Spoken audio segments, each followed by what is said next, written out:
दोस्तों, ये कहानी है अयान और सिया की। अयान 22 साल का, सिया 20 साल की।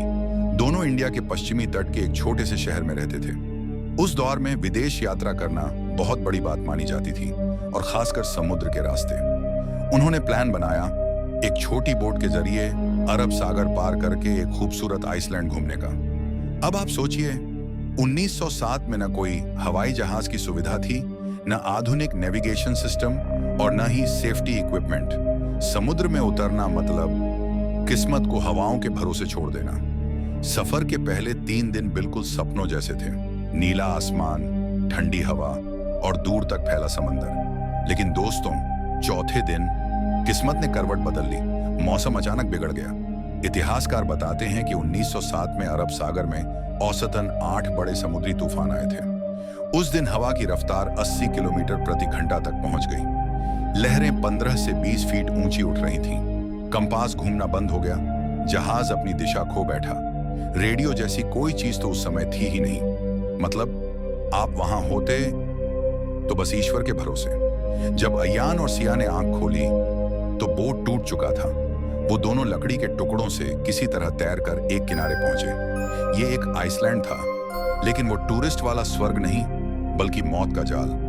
चारों तरफ बर्फ, ऊंची चट्टानें और वीरानी। ऐसी जगह जहां ना इंसान, ना कोई जानवर और ना कोई जहाज नजदीक से गुजरता हो। पुराने समुद्री नक्शों के मुताबिक ये जगह उस समय नॉन हैबिटेबल जोन मानी जाती थी, मतलब जहां इंसान का रहना लगभग नामुमकिन।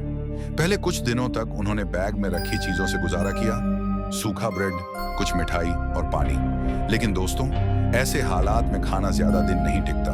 ठंड इतनी ज्यादा थी कि पानी तुरंत जम जाता और समुद्र में मछली पकड़ना लगभग असंभव था। शिकार का कोई अनुभव नहीं था और ठंडी हवा में हाथ सुन्न हो जाते थे। सिर्फ कुछ किलोमीटर चलना भी शरीर की सारी ताकत खत्म कर देता था। तीसरे हफ्ते तक उनके शरीर ने जवाब देना शुरू कर दिया। इतिहास में लिखा है, इतनी ठंड में इंसान बिना खाने सिर्फ 3 हफ्ते तक ही सही तरीके से चल सकता है। बाल झड़ने लगे, होंठ नीले पड़ गए और आंखों के नीचे काले घेरे।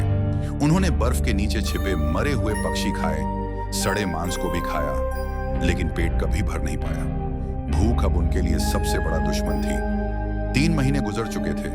अब अयान और सिया इंसान से ज्यादा सर्वाइवल मशीन बन चुके थे। हर सुबह उठते ही पहला सवाल होता, आज खाने के लिए क्या मिलेगा। लेकिन एक दिन वो पल आया जिसने उनकी जिंदगी हमेशा के लिए बदल दी। सिया की हालत बेहद खराब थी। चलना मुश्किल, सांस तेज और आंखें धंस गई थीं। अयान को पता था, अगर अब कुछ नहीं किया तो वो मर जाएगी।